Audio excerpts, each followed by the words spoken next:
everyone. Welcome back. I'm here with a very special guest today, Dr. Kristen Neff. Welcome. Thank you for having me. I'm excited to be here. We're so excited to have you. We are an audience of parents, and many parents have read your book, and many parents feel that it helped guide them. Because when we become a parent, it seems as if that self criticism piece gets louder and gets very difficult and very challenging. Yeah. Before we get into that, I would love to share with the audience a bit of who you are in your work. And, I was looking through the research and did I miss something? Or did we start talking about self compassion in 2003 or around that time? Well, that's when I published the first paper on it. So, I mean, the idea of self-compassion, I certainly didn't invent. I learned about it Mm, when I started learning about mindfulness meditation. right.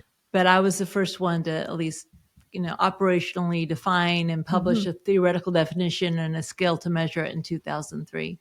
Why do you think it took that long? I think it's such an important concept for us to apply in our lives and for research as well. Yeah, well, I think people are more focused on self-esteem. And actually, I had Right. done my postdoctoral study with a self-esteem researcher, and the field of psychology was getting kind of fed up with self-esteem, and they were starting to talk about like unconditional self-worth, Hmm. which in some ways, self-compassion is a form of unconditional self-worth. But instead of talking about am I worthy or not? I just thought it's not about are you worthy or not? It's like, are you a good friend to yourself when you're hurting? That's to me the most important question. Can we perhaps give the audience a definition of what we mean when we say self compassion? Yeah, absolutely. And so if you look at the Latin, the word passion is to suffer and come is with. So it refers to how are we with suffering? And normally we think of it how we're compassionate to others. So like when a good friend is upset, are we there for them? Do we support them? Are we understanding? Are we kind? Or are we kind of harsh, cold, and judgmental? And so really it's the same thing with ourselves. How are we with ourselves when we're struggling? Are we warm? Are we kind? Are we supportive? Are we understanding? Or are we harsh, cold, and judgmental? So it's simply just compassion turned inward. And in my model of self-compassion, the one I published back in 2003, I also propose that there are three main components to self-compassion.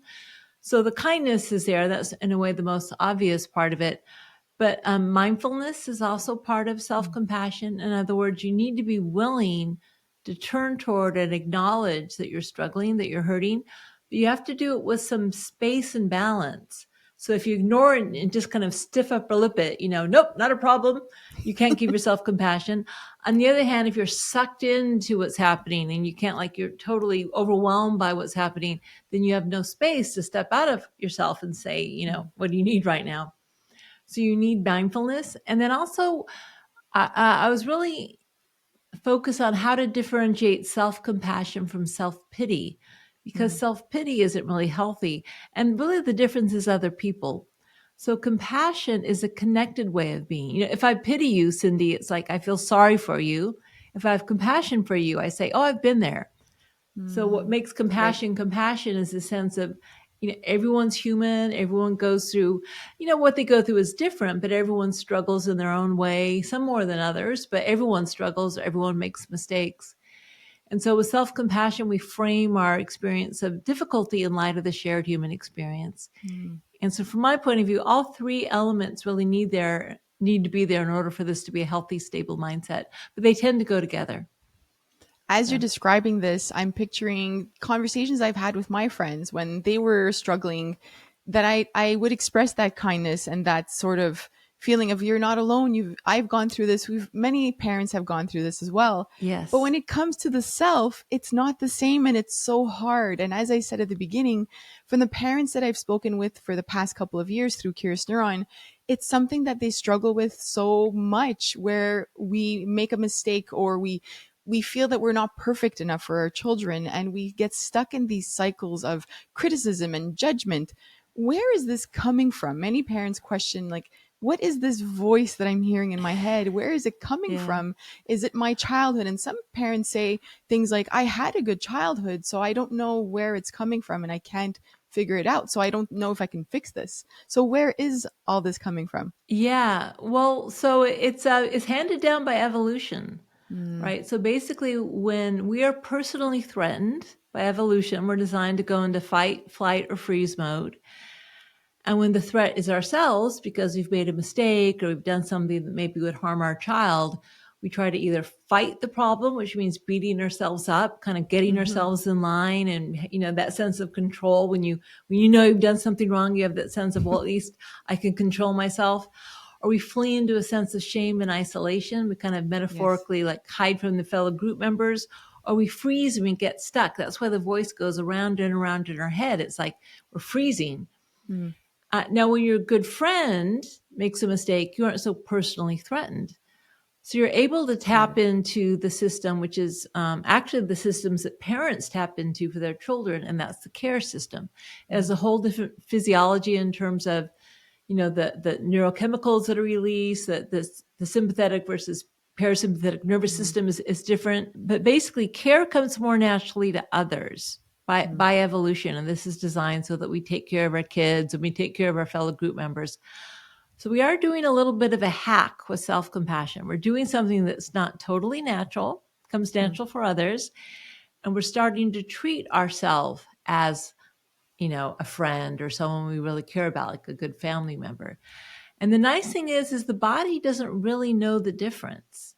Right. So if you put your own hand on your heart, your body relaxes the way it would if someone else put their hand on your shoulder. So, but it's not totally natural. And that's why we need to make it a practice and a habit. But the good news is it's not hard. It's not rocket science. You already know how to do it for others. It's true. You just have to remember and give yourself permission to do it for yourself. But then you know what to do. You know what to say. You've done it, a million times before in your life for other people. That word just stands out to me, to give yourself permission, right? I feel that that's a really powerful word, because I feel that we don't give ourselves permission often as parents. And that's what adds to everything, right? Even with Yes. parents taking time for themselves and kind of filling up their cup and realizing that they need to step back a little bit.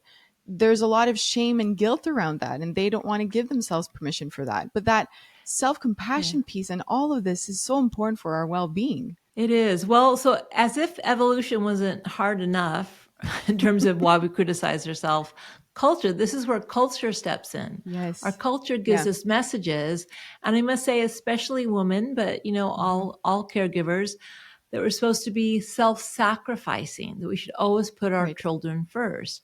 Of course, what that doesn't recognize is that if you self-sacrifice and put your children first, and you give and compassion flows outward and not inward, you'll burn out. You'll have nothing left to give. So unless you resource yourself, you aren't going to have the ability to be compassionate to your child. And you're also modeling for your child that, okay, self-criticism and self-denial is a healthy way to be, which it's not. Research shows. And also there are myths like it's going to make you less motivated. Right. We really think it's interesting. Luckily, parenting has changed. It used to be in parenting circles, the idea was spare the rod, spoil the child, that you needed to be harsh, critical, harsh discipline to get your child not to be spoiled and a lazy good for nothing. And now we know that, like, healthy boundaries, yes, but also support, encouragement. I believe in you. How can I help you? What can we do differently to enable you to succeed? We know that's actually a more effective motivator for our children. But yet we still operate on the old principle with ourselves. Like, we think if we're supportive to ourselves, that we'll be lazy. It's just the opposite. So self-criticism, it kind of works, just like yelling at your kid kind of works, but it has negative consequences like fear of failure, performance anxiety. So there's a ton of research that shows it's more effective to motivate change if you say things like, okay, it's human to make mistakes. What can I learn from this? This is how we learn. We fail, we make mistakes, we learn, we grow, we change. That it's nothing wrong with me for making a mistake. I'm only human, but you don't leave it there. If you care, you say, well, what do I need to do differently next time? And then it gives you the emotional resources to make those changes. But we don't know that. Our culture doesn't tell us. So that's why I'm here, to try to say it ain't true. It ain't so. This falls self-compassion. And for myself, I studied emotions and mental health during my PhD. So for me, there's just so much around our well-being and emotions and our the way we think of ourselves that I feel should be part of these courses that we take when we become a parent, because Yes. it's important for us to learn how to hold a baby, sure, but in addition to that, I think the way that we think in these moments of pressure or these difficult challenging moments can really shape how we parent our child and how stressed we feel during certain moments. So I think your work is just so important around this. Yeah, and it's so important for parents for a few reasons. One, because it just helps reduce stress and you'll Right. function better, Yes. but also in terms of your kids. Mm, So there's two ways that we impart compassion to others. One is modeling. So if you can model out right. loud for your child what a self-compassionate response to a mistake or failure looks like, you've really given your child an important life skill. But also non-verbally, right? Because the way empathy works is we can feel each other's emotions through the way our brains are structured. We're designed to pre-verbally feel what other people are feeling. That's why when your Mm-hmm. child's upset, you feel upset. Mm-hmm. It's just we're wired that way. And when you're stressed and you're upset or you're really frustrated, even if you don't say anything, your child can sense it Yeah. through their, Yeah. through their brains, through their Mm, mirror neurons, or whether or not they're actual mirror neurons. A lot of the brain is devoted toward empathic resonance. And so what you cultivate inside is actually communicated to your children. mm, And so when you cultivate, especially after making a mistake or failing, when you cultivate like a warm, supportive, encouraging growth mindset internally, mm, your child picks up on that. And if you're critical and cold toward yourself, your child also picks up on that. mm-hmm. So, for instance, my son Rowan is autistic, and it was slow to develop language, and I used to regulate his emotions by regulating my own. Mm, So if he had a big tantrum, for instance, maybe I couldn't reach him verbally because he was just in his tantrum. right. But if I got frustrated because he was tantruming, then he would just get more frustrated. Mm, So when I could give myself compassion, I put my hands on my heart, or I'd soothe myself and say, "I'm here for you, Kristen." And, I kind of calm down my mindset. I become more loving internally. He mm-hmm. resonated with that, and that would help him Mm. calm down. So it's really the best gift we can give our kids. I'm thinking of also moments of distress that I had with my three kids, and the more frustrated I get with them, it's as if it builds on their frustration gets higher and higher. So I could really Yeah. understand what you're saying, because and I think a lot of parents could resonate with that, because if we can help ourselves stay calm, it's almost like we're that calm for our child. Is this what we hear about in terms of co-regulation and just helping that child come down?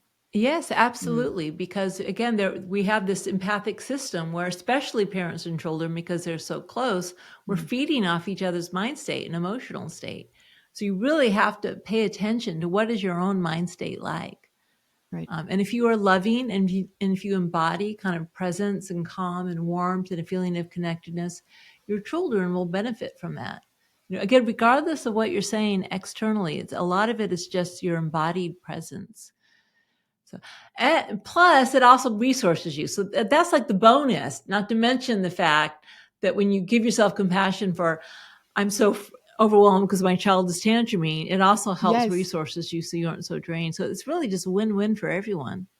And that last sentence that you just said, I think, is so important as the internal dialogue, right? Because I'm thinking of difficult situations, if we're at the store and our child has a tantrum, or bedtime routines are very chaotic for some parents, and they just go into it with a mindset of, here we go again, like, I know exactly what's going to happen. Who won't want to Yeah. brush their teeth? Who won't want to take their bath?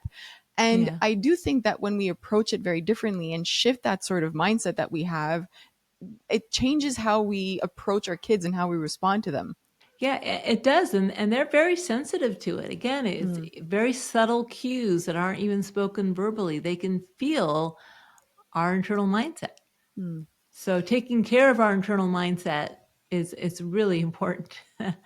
And it does change our behavior as well, absolutely. It does, right? So, okay, if a parent Mhm, is listening to this and saying, I need to start working on this, I am that mhm. parent that says, here we go again. How do you start the work? I know you've alluded before to the fact that we can work on this and we can make changes. Where can a parent start? Yeah, so luckily self-compassion is a learnable skill. So it Mhm. doesn't come entirely naturally. Our culture doesn't advise it, at least it didn't used to. And evolution, our physiology tends towards self-criticism just by the way we're wired.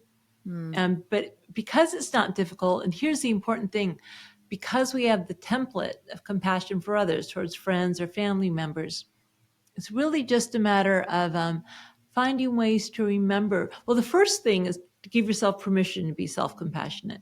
If you're Mhm. still thinking it's going to make you lazy and unmotivated Right. and indulgent or irresponsible, and by the way, the research disproves all of that. Mhm. But if you don't give yourself permission, you aren't even going to get off the ground floor. But maybe you realize, okay, I'm convinced by the research, or at least it makes logical sense. I'll give it a try. There's so many ways in. So it may be hard immediately to just be compassionate to yourself, but you can think either, what would I say to someone I really cared about right now who is in Mhm. the exact same situation I was in?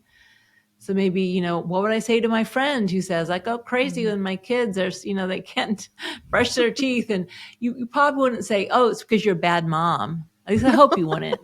you No. know, You'd probably say something like, well, of course, it happens to everyone. Mhm. You might even give some advice if they ask for it.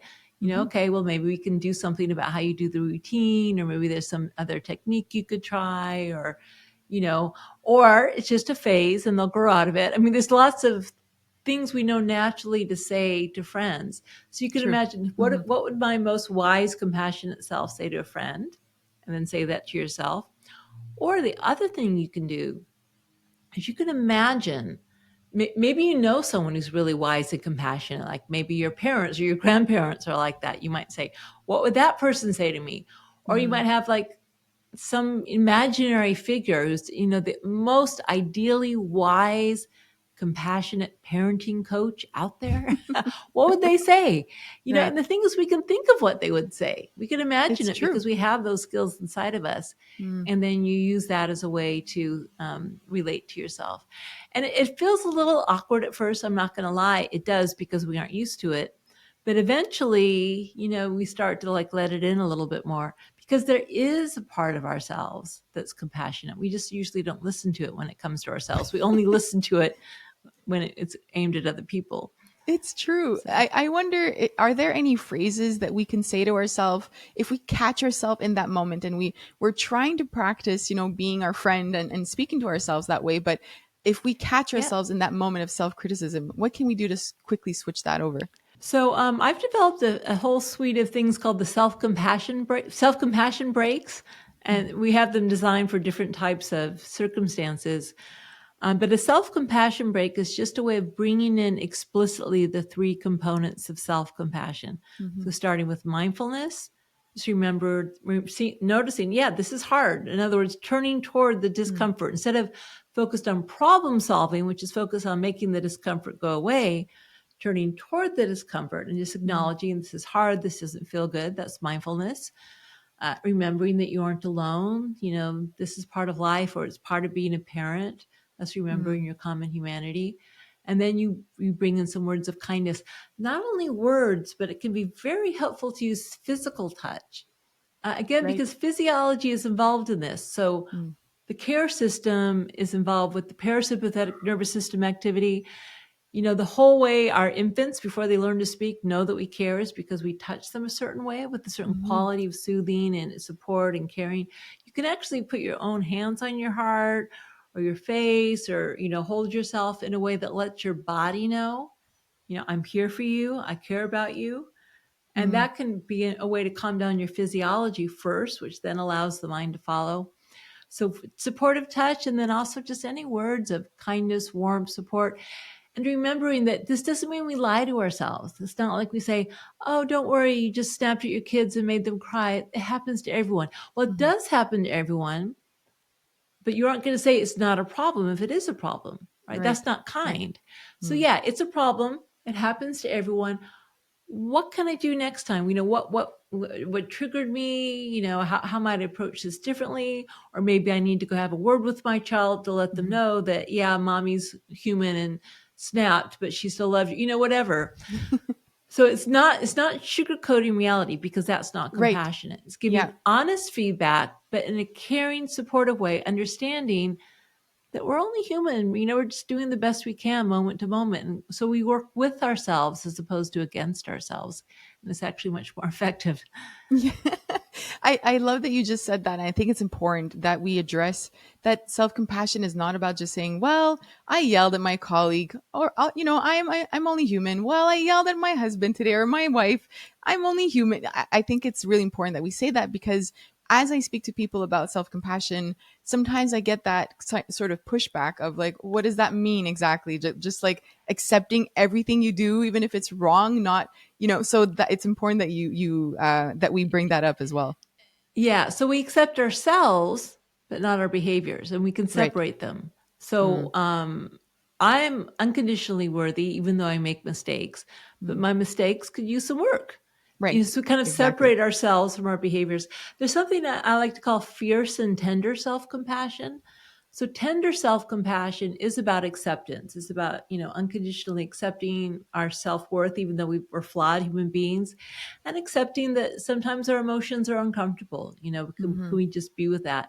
But the fierce self compassion is about taking action. And it's more aimed Right. at behaviors and situations. Mm, What do we need to do to alleviate suffering?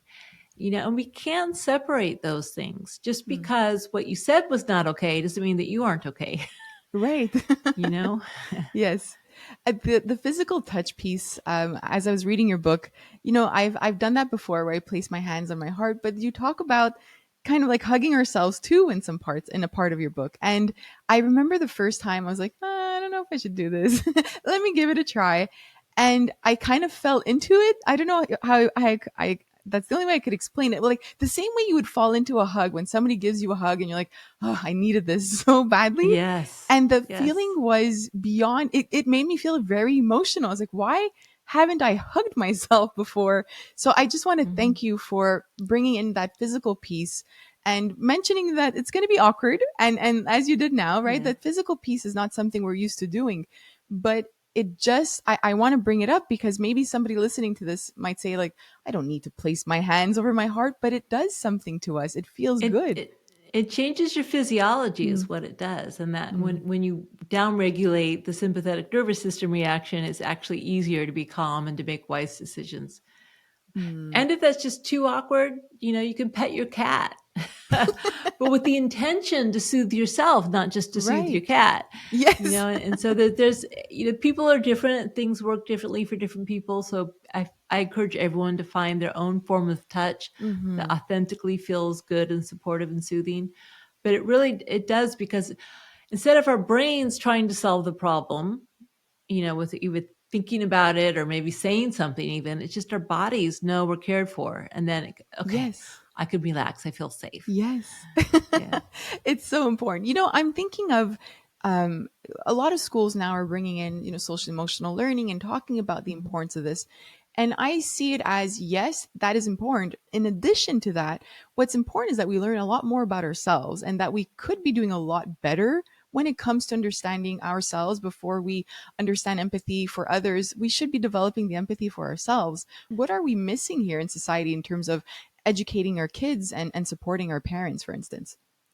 Yeah, I mean, I think it is slowly starting to change, but I can tell you, I used to teach a big undergraduate class in self-compassion and mindfulness, and almost every student said, "This is the most important class I've taken while at my college." Right. It just because these skills are so impactful, and yet no one teaches them to you. If anything, society kind of tells you the opposite, that it's good to Mhm. just drive yourself mercilessly or be a perfectionist or be True. hard on yourself.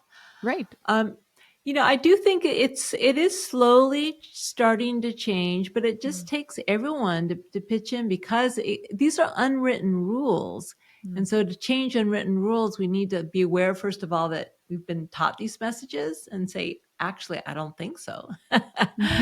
you know, um, but I think it's really going to have to be a bottom up change. I don't think like the government can come out with, okay, everyone needs to learn self compassion. What's going to have to Yeah. happen is people will realize how much more effective it is. And really, at the end of the day, it's all about being effective and being Mm. healthy and being well. And what doesn't work and what does work. And this works. It works a lot better than shaming ourselves or relentlessly criticizing ourselves. But I do think that it would be really helpful to have some explicit teaching of this in the schools. Imagine if you had learned I this in agree. middle school, especially when like you're so self-conscious and Right, all the social exactly. stuff and it's so painful. Imagine if people had taught you, it's okay to be human, it's okay to make mistakes, to be a good friend to Exactly. yourself, that as you learn to be a good friend, you should also include yourself and ask, am I being a good friend to myself? And if no, Mm, how might I be a better friend to myself? Again, mm. it's not that difficult. I think that was the most common note that I had while I was reading your book was imagine if we did this as a society, how it would change. Those are my thought Yes. exercises because something like um at one point you talk about like if we tend to have to see the how unique we are and how different we are from others. But what Yes. if we changed that and started educating kids in preschool and saying, how are you similar to your friend sitting beside you? Right? Like I Yeah. just keep wondering, even the whole everything you just said now about being in school and learning not to I know you have to be the best, or not that I know, but we say this to kids, right? Be the best, be Yeah. hard on yourself so that you achieve more and more. And what if we switched all of that? I can't imagine how beautiful this would be as a society to all that stress would be gone, not gone, but would be reduced. So we kind of use self-worth as like a carrot. We use the carrot and stick Mm, approach. If you achieve, if you look a certain way, if you get certain grades, right. if you get into Yeah. this college, Mm, then you'll be worthy. And if you don't, you aren't worthy. The fact of it, at least the way I look at it, is every human being is unconditionally worthy. Now, mm, again, there's some of their behaviors maybe could use a little work. So not all behaviors are created equal, and it's certainly not harming people. Um, but it's like everyone, the baseline is unconditional worthiness, and then how we express our uniqueness. Well, mm, that's where the beauty comes in. I mean, it's mm, beautiful. It's amazing. Every single person has a unique profile of strengths and weaknesses that they bring into the world. It makes things interesting. Um, but really getting rid of the notion that we have to earn our right to be mm, worthy. Because we are a human being on this planet who feels, who loves, who tries, who hurts. This is where our worth comes from. When a baby is born, I mean, if you've been in a hospital, we don't say to those babies, okay, once you go to graduate school, you're going to be worthy. Like it's true. instinctually, just our Yeah. very humanity is worthy of care. And also the one we're with 24/7 is ourselves. So if we don't Mm. care for ourselves, who are we going to care for? Right. you know Exactly. um but and again, all this isn't to negate that we of course we want to achieve our goals. So for instance, we taught self-compassion to NCAA athletes. And so at the college level, second best isn't good enough. You might lose your Hmm. scholarship. You maybe you want to go to the pros, and maybe it's your whole life. So you want to be number one. Mm, But if you can detach your worth as a person from that goal, like why do you want to be number one? Do you want to be number mm, one so that you care about yourself? Or do you want to be number one because it's just, you love the sport, let's say, and you really want to be good at it and you want to be the best you can be? It comes from a place of care as opposed to like shame. If you aren't number one, mm, you'll be, not worthy. And what we found is when athletes started adopting this mindset, so unhook their sense of self-worth from their performance, but still for an athlete, the most compassionate thing you can do for an athlete is give them good informative feedback about how to mm, improve the game. That's what really is caring. And so we use self-compassion as a way for them to give themselves the most clear, useful, constructive feedback they could, as if they were this amazing coach. And we found that self-compassion improved their athletic performance. wow. So, That is you aren't letting yourself off the hook. You're just changing right. the reasons why you want to excel. And the Mm, beauty of that is, let's take athletics. You've all seen it. You blow the game and then you start going in this downward spiral because you start thinking, oh, I'm a failure. And then you blow the game more and then just right. down and down you go. Yeah. But if you say, okay, I made a mistake. Hey, it happens. It's part of being an athlete, or it's part of being a human. What can I learn from it? What can I do different next time? So you take the Mm, self-worth out of it and you just focus on how can I maximally achieve my goal, which is to be the best athlete I can be, or best parent I can be, or whatever it is your goal is. Then it gives you so many more resources to hmm. focus on achieving your goal. It takes a lot of time and energy to shame and blame yourself, and it's not It helpful does. for you achieving your goal. I mean, it sounds so obvious, and yet isn't It it does. interesting how we aren't taught this? I love what you just said. And I think it really does apply to us as parents and even parents who want to keep doing better at work and in their careers. I think they Mhm. attach themselves to that. And then not getting that raise that you anticipated leads to the downward spiral that you spoke about, right? Yeah, Because, like, what did I do wrong? Why do I do this? Why can't I do better at work? And it's hard to get out of that. But it detaching is. yourself is really a really beautiful way of seeing that. And the place to start is by giving yourself compassion for the pain of that. So, because we all do Right. it. So don't Right. blame yourself now for blaming yourself. It's like, okay, all right, I do this. There's lots of very good evolutionary and cultural reasons why. And just getting in touch with the hurt of it, right? Mm, Remembering that you aren't alone. Everyone does it. But because you care, how might I try something different to see if it can help myself and help, when you help yourself, you're helping others. mhm, So it's and that's the good news. It's amazing actually. Even people like with horrific early family trauma, they mm, can learn to be self-compassionate about what they experienced. They can learn to meet their own needs, even if maybe their needs weren't met by the people who should have. It is absolutely a learnable skill, but it's not going to come on its own. You do have to put some practice in mhm. because of the historical and cultural and evolutionary reasons why it's Right. challenging. Well, I'm glad that you brought that up because some parents will tell me, well, I experienced some trauma or some Hmm. early childhood adversities. Is there hope for me? Can I change the way that I'm thinking about myself? So you've just addressed that. And I'm glad you Yeah. did. You're right. Yeah, absolutely. Now, I will say that sometimes it can be a little scary to be self-compassionate. It's Mm-hmm. almost like you're activating the care system for yourself. And if in your childhood, the people who cared for you were actually abusive or really harsh or Right. mean, then it can feel especially uncomfortable. And there's a Mm. term we have called backdraft. It's like, the Backtrack. firefighting term, if you just let in open the doors and let the air Right. into the fire, it'll ignite and the flames will rush out. Right. And it can feel like that sometimes because we Mm. give ourselves unconditional love and immediately we remember all the conditions under which we weren't loved. So that's Right. natural. It happens, right? So Mm. it just means going slowly. Allow Mm. yourself to be a slow learner. If it ever starts to be overwhelming, kind of pulling back. Again, instead of putting your hands on your heart, maybe petting your cat's a place to Mm-hmm. start if it's too Mm-hmm. activating. But absolutely, especially with the help of a therapist, it's interesting what the research is suggesting now is that's kind of what defines good therapy is helping people be more self-compassionate, no matter what Right. approach you use. But a Mm. therapist who is a little more objective, it can give you that external sense of support. Then you start modeling, like, oh, what would my therapist say?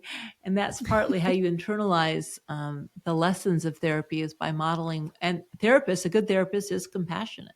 Right. I started journaling about a year and a half, 2 years ago now, and I noticed that it really helps me come out of a situation to reflect on it and maybe notice moments when I wasn't self-compassion or notice things that I could have done differently. Is there any research around journaling and helping you kind of notice these things? Yeah, there's a lot of research on sometimes it's called expressive writing, but also Right. journaling. It plays two functions. One function that you mentioned is it gives you some more perspective, right? So when Right. you write about it, you're kind of a little more objective and it's not so immediate.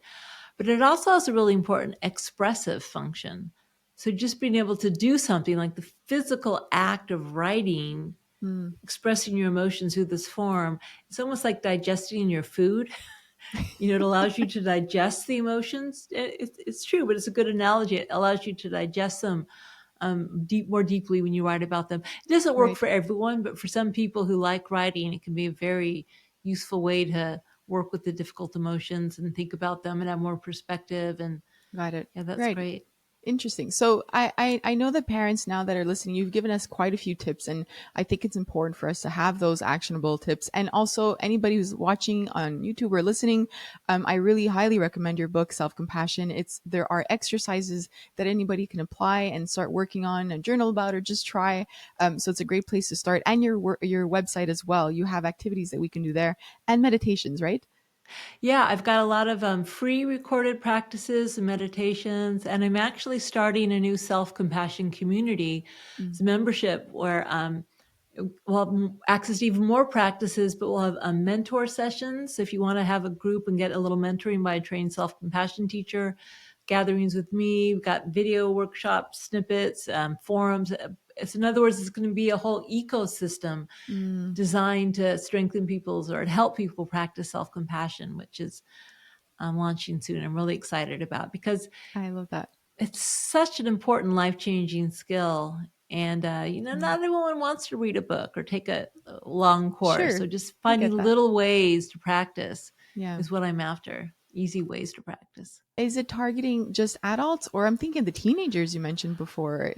Well, that's a good question. So we aren't targeting teenagers. We aren't excluding Right. anyone based on age. Okay. Good. But so there are people who've developed so we developed the mindful self-compassion program for adults, and we have a teen version of the program. The way you approach teens or children additionally is a little different. It has to be a little more fun. Right. I get it. Not maybe not so focused on suffering. Yes. You approach it a little differently. And so my website isn't doing that, although one of those may spring up because Mm. teens, once they get the concepts, they really love it. It's such a Mm. relief. When you really realize, okay, I can just be a compassionate mess. I don't have to be Mm. perfect. I can be a mess as long as I'm compassionate about it. That's what counts. You're Yeah. really shifting your focus from trying to fix everything. Not that you stop trying to improve, but the focus is on how compassionate am I being in this moment? And Mm. once that is your aim, and you can adopt a compassionate mindset, not only does it help you problem solve, but in a way, instead of getting your happiness or your satisfaction from is the problem there or not, your Right. happiness and satisfaction comes from is my heart open or not. Mm. And that's amazing because then you have this whole resource and way to access happiness and satisfaction that's not so dependent on circumstances. Right. Which is what we're trained to. We're used to doing it that way. That's so Exactly. important. Yeah. I know that the parents listening are also curious in terms of how this is measured in research. And I know you have a scale. Is the scale also available on your website for any parent? Yes, you can take the scale and it'll give you a score. And you can take it over time and see if it changes. Yeah. And so that's still probably the main way people do research is Mm. correlating scores with, other outcomes. But more and more, I think the problem with correlation is you can't determine causation. Right. So more and more we might do a mood induction, which means, have people think about something that's troubling them and have them write a paragraph of mindfulness and common humanity and kindness and see how that Mm-hmm. changes. Or else give them an intervention, actually teach them how to be more self-compassionate through something like mindful self-compassion, the program, Right. and then seeing how that changes things. And luckily, all the evidence converges. They're Right. really pretty strong effect sizes in terms of Mm. not only mental health, but physical health. Because, of course, as our Interesting. mind is calmer, Mm. we sleep better, our immune system functions That's better, and we true. also get better physical health. And our Mm. relationships improve, work improves, really everything improves. I mean, think about it. Who do you want inside your head? An ally who has your back or an enemy who's cutting you down at every moment? What's going to be the most conducive environment to make you strong, happy, and Yeah. healthy? The Doesn't take ally. a rocket scientist to get Yeah. to figure that one Exactly. out. I know, but I'm thinking also of like differences between moms and dads that I hear about, and Mm. how some of the dads are like trying to teach their sons or their kids like how to be tough on yourself.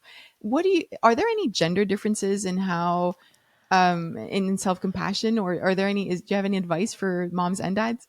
Yeah, it's not like biological sex. It's kind of how you're raised. Were you raised as a girl or raised as a boy? Right.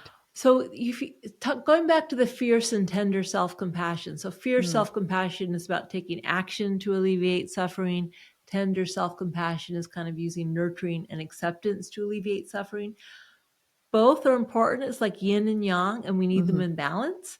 If we're too much about change and action and we can't be tender, then we're just like always striving and getting almost aggressive. If we're too much about acceptance and don't take action, we're complacent, right? So it's yin and Right. yang. We need both.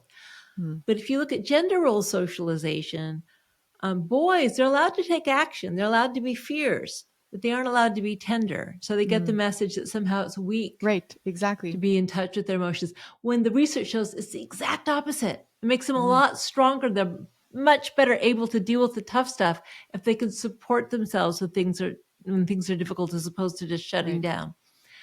So Mm. people raised as girls aren't necessarily allowed to be fierce. There's a little more leeway. A girl can have a little more action orientation, but too much, and she gets called different names.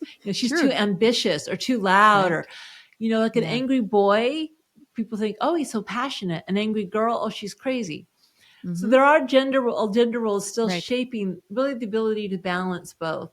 And so that's why when we're self-compassionate, it's like a radical act of authenticity. I'm just going to be my true self, regardless of what society says I should be like. What's true for me?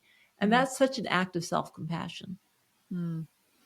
I think about the most common email I receive. And although I talk about emotion regulation skills in children, the most common email I received, which is what led to the shift of Curious Neuron, was I yell at my child. I go from 0 to 100. I Yeah. don't see it coming. And then I feel guilt and I feel shame and I'm stuck in that cycle. Given what we Yeah. spoke about today, it seems that we should be having this conversation more with parents in terms of self compassion. And that might play into that moment, right? That they're having where they don't see themselves go from 0 to 100.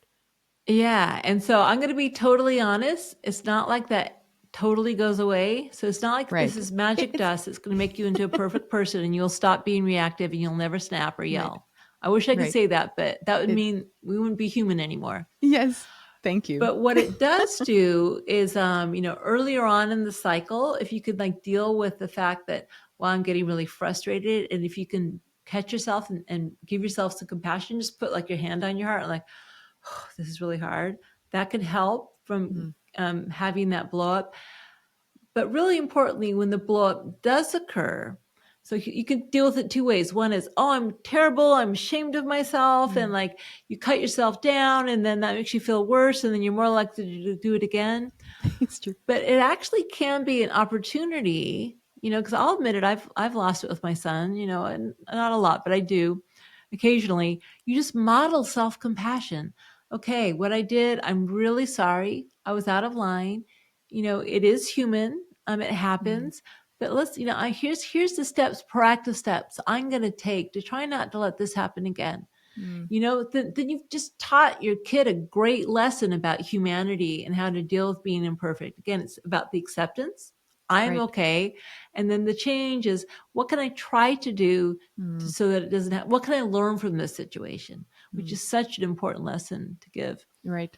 I want to be mindful of your time. I've absolutely enjoyed our conversation today. My last question to you is, what are you hoping to see in terms of maybe where your research would be going in the next 5 to 10 years, and or where we spoke a little bit about society and what you'd like to see in society, but what are some changes you'd like to see? Yeah, so I'm not really doing so much research anymore. There's over 7,000 studies at this point. It's kind of boring. Because we So know it's what? good for us. We know it works. Right. I'm really focused on how to get this out there in the world, Right. and that's partly why I started this community. So I've developed training programs, which is great. But I'm realizing that not everyone wants to take a training program or has the Mm, time. So what are some other ways we can get self-compassion out there in the world? That really interests me. mm, And especially for particular groups, like adapting the exercises for whether it's parents or athletes or whoever. How can we get this out there in the most effective mm, way? And that's just so exciting for me. And mm. then going on podcasts like this, spreading the word. I've always been about spreading the word. Right. But I'm just really excited by the ability to really go spend all my attention Hmm. on finding ways to help people access this life-changing skill. That's really what lights me up. Mm. And it truly Yeah. is life changing. Thank you for everything that you do and for your book. I will put all the links to the show notes. And if you send me that link as well, I'll make sure that everybody knows about the community. Dr. Neff, thank you for joining me today. Thank you. It's been a pleasure. Thank you to everyone for listening. Please make sure you subscribe to the podcast, leave a rating, and join us on Instagram at curious_neuron. Thank you.